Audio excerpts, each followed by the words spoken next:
नमस्कार, clean news Bihar में आप सभी का स्वागत है। आप जानेंगे खबर पूरे बिहार से। पटना के इंदिरा गांधी आयुर्विज्ञान संस्थान में कोविड-19 टीकाकरण अभियान के लिए तैयारियां चल रही है।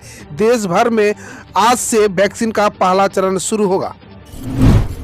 बिहार सरकार में हो रही 9,000 पदों पर भर्ती, देखिए किन विभागों में है कितनी रिक्तियां।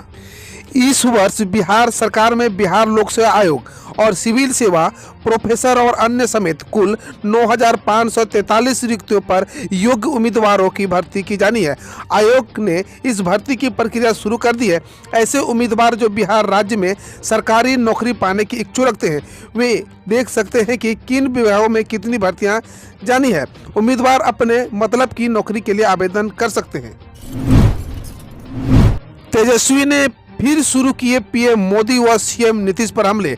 लालू ने अब छोड़ दी बिहार में सत्ता परिवर्तन की उम्मीद। बिहार विधानसभा में नेता प्रतिपक्ष तेजस्वी यादव ने फिर से प्रधानमंत्री नरेंद्र मोदी एवं मुख्यमंत्री नीतीश कुमार पर हमले वाले अंदाज में हमले शुरू कर दिए हैं। तेवर में पहले की तरह तल्खी है जो बताती है कि राष्ट्रीय जनता दल सुप्रीमो लालू प्रसाद यादव के बिहार में अब सत्ता परिवर्तन के आसार नहीं दिख रहे हैं।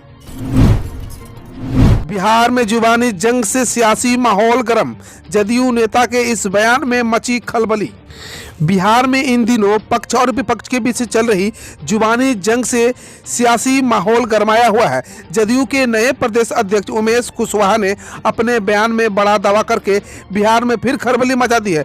कुशवाहा ने दावा किया है कि महागठबंधन में बड़ी टूट होने वाली है। उनका कहना है कि खरमास खत्म हो चुका है और अब बहुत ही जल्दी महागठबंधन में बड़ी टूट दिखेगी। इससे पहले भाजपा के बिहार प्रभारी भूपेंद्र यादव भी महागठबंधन में जल्द ही बड़ी टूट दावा कर चुके हैं। हालांकि राजद की ओर से इन बयानों पर कड़ी प्रतिक्रिया जताई गई है। शीतलहर से कोई राहत नहीं, यूपी हरियाणा सहित बिहार समेत उत्तर भारत में घने कोहरे ने बढ़ाई मुश्किलें। 14 ट्रेन चल रही है देरी से। उत्तर भारत में शीतलहर का प्रकोप जारी है। अभी कुछ और दिन तक इस शीतलहर से लोगों को राहत नहीं मिलेगी। वहीं यूपी हरियाणा पंजाब दिल्ली समेत उत्तर भारत के ज़्यादातर राज्यों में घना कोहरा दर्ज किया गया है। पहले ही शीतलहर की मार झेल रहे लोगों के लिए कोहरा आफत बन रहा है। लोगों को घने कोहरे के चलते रोज के कार्य करने में कई परेशानियां आ रहा है। आलम यह है कि इस कोहरे की वजह से नॉर्थ रेलवे क्षेत्र में 14 ट्रेनें लेट से चली। वहीं हिमाचल प्रदेश जम्मू कश्मीर जैसे पहाड़ी इलाकों में भारी बर्फबारी जारी है। यहां से हो रही बर्फबारी के चलते ही मैदानी इलाकों में सर्द हवाएं चल रही है। बिहार में पहली बार होगा पक्षी महोत्सव। आज जमुई में सीएम नीतीश करेंगे उद्घाटन। पर्यावरण संरक्षण को लेकर बिहार पूरे देश में मिसाल कायम करता जा रहा है। जल जीवन हरियाली अभियान शुरू करने के बाद बिहार में अब पक्षी महोत्सव की शुरुआत होने जा रही है। कलरव नाम के इस महोत्सव का उद्घाटन सीएम नीतीश कुमार आज करेंगे। डिप्टी सीएम तारकेश्वर प्रसाद भगत भी कार्यक्रम में मौजूद रहेंगे। बिहार से नेपाल जा रही IOCL पाइपलाइन में गजब की चोरी, सेंधमारी का तरीका जान आप भी चौंक जाएंगे। पटना से नेपाल जा रही Indian oil corporation limited IOCL की पेट्रोलियम पाइपलाइन में सेंधमारी कर हजारों लीटर डीजल चोरी करने का मामला सामने आया है। पटना से सिवान और मोतिहार के रास्ते नेपाल के 12 जिले के अमलेखगंज तक जाने वाली इस पाइपलाइन में सिवान के लकड़ी नबीबगंज प्रखंड में डुमरा गांव के पास सेंधमारी की गई है। इस मामले की जानकारी मिलते ही IOCL के अधिकारियों ने होश उड़ गए। आनन फानन में अधिकारी मौके पर पहुंचकर जायजा लिया, लेकिन जब अधिकारियों ने चोरी के तकनीकों को देखा तो उनकी आंखें फटी की फटी रह गई। इंटर परीक्षार्थी का इंतजार हुआ खत्म, आज जारी होगा इंटर का एडमिट कार्ड। बिहार विद्यालय परीक्षा समिति द्वारा इंटरमीडिएट परीक्षा 2021 का प्रवेश पत्र आज जारी हो जाएगा। इस संबंध में समिति के अध्यक्ष आनंद किशोर ने बताया कि एडमिट कार्ड senior-secondary.biharboardonline.com पर अपलोड होगा, जो 31 जनवरी तक साइट पर मौजूद रहेगा। शिक्षण संस्थानों के प्रधान अपने संस्थान के छात्र एडमिट कार्ड समिति द्वारा दिए गए यूजर ID एवं पासपोर्ट के माध्यम से वेबसाइट से डाउनलोड कर हस्ताक्षर एवं मुहर के साथ परीक्षार्थी को उपलब्ध कराएंगे। बिहार में कांग्रेस का राजभवन मार्च भी गुटबंदी से अछूता नहीं रहा। कांग्रेस कल यानी शुक्रवार को आयोजित किसान अधिकार दिवस भी गुटबंदी का शिकार हो गया। नए बिहार प्रभारी भक्त चरण दास द्वारा किए गए टास्क के मुताबिक पार्टी ने इस अवसर पर राजभवन मार्च किया, लेकिन मार्च में पार्टी के गिने चुने विधायक ही शामिल हुए। जो भाग लिए भी उन्हें बोलने का मौका नहीं मिला। BRA बिहार विद्यालय में स्नातक में ऑन स्टॉप नामांकन, जानिए नामांकन कब तक होगा। BRA बिहार विश्वविद्यालय के विभिन्न कॉलेजों में स्नातक में नामांकन के लिए शुक्रवार से छात्र छात्राओं की भीड़ उमड़ पड़ी है। शांतिपूर्ण तरीके से सभी कॉलेजों में विभिन्न विषयों में खाली सीट पर नामांकन के लिए आवेदन लिया जा रहा है। 11 प्रमुख कॉलेजों में जूलॉजी, इतिहास, भूगोल, हिंदी, गृह विज्ञान और अकाउंट्स में सीट नहीं होने के कारण विश्वविद्यालय की ओर से पहले इन विषयों में नामांकन पर रोक लगा दी गई है। DSW प्रो अभय कुमार सिंह ने बताया कि नामांकन की प्रक्रिया शांतिपूर्ण चल रही है। अब खबर जाने देश विदेश से।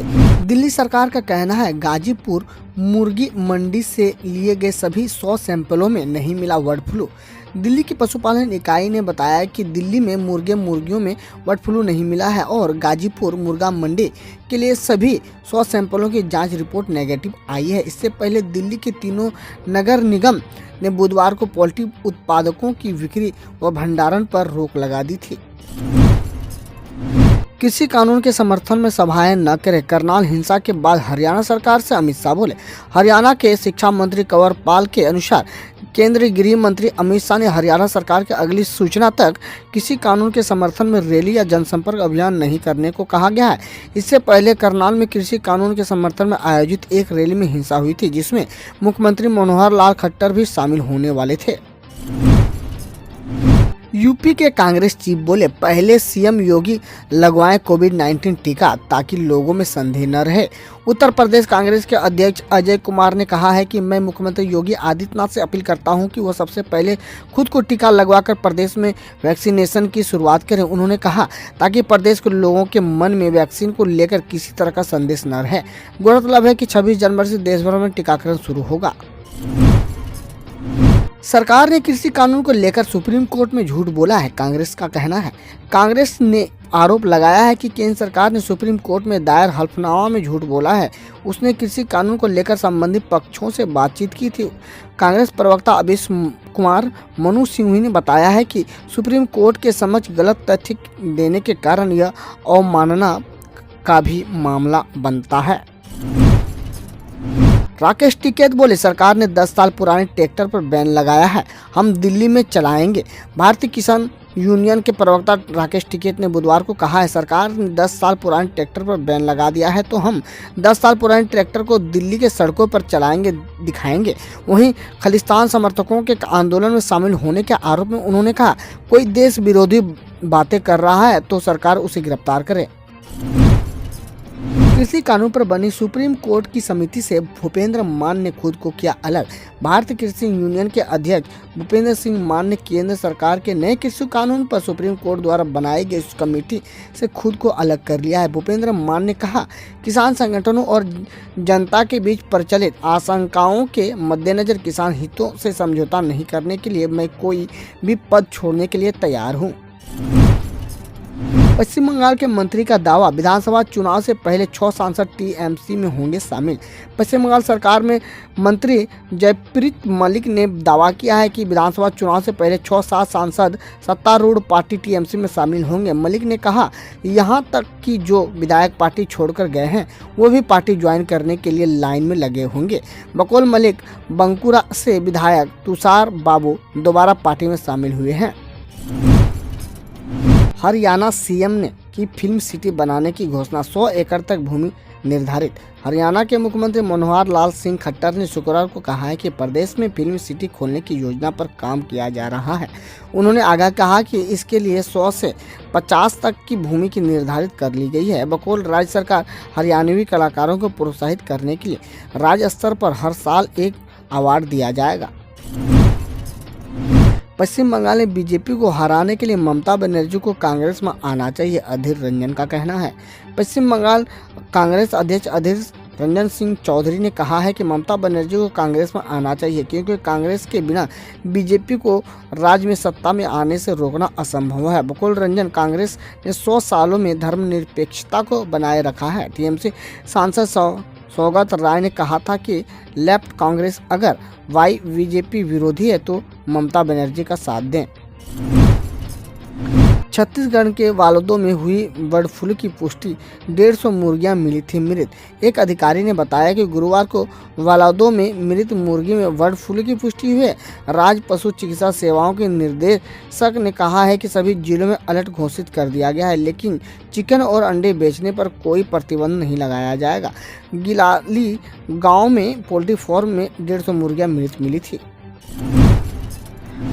फिल्म KGF 2 के टीजर में धूम्रपान वाले सीन के लिए स्वास्थ्य विभाग ने यश को भेजा नोटिस। कर्नाटक स्वास्थ्य विभाग ने फिल्म KGF 2 के अभिनेता यश को टीजर में दिखे धूम्रपान वाले सीन के लिए नोटिस भेजा है। नोटिस के मुताबिक वैधानिक आवश्यकता के तहत स्क्रीन पर धूम्रपान सेहत के लिए हानिकारक है, दर्शाना अनिवार्य है, लेकिन टीजर और पोस्टर दोनों में ऐसा नहीं दिखाया गया है।